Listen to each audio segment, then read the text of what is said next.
In front of me is TCL 25G, and let me show you how to add photo to contact on this phone. So at first, you need to open your phone gallery, then go to contacts if you're not here, and select the contact that you would like to add this profile picture to. Now just select edit contact and tap on this icon. And you can either take a photo if someone is staying right in front of you, or you can choose one from your gallery. So let me pick one from my gallery. It can be this one.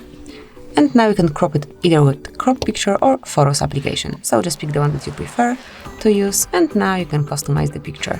Tap on confirmation mark, then click on save to apply the changes, and that's it. From now on, every time Tom will be calling you, you'll be able to see the profile picture at first. So this is it, that will be all. Thank you for watching. Please subscribe our channel and leave the thumbs up.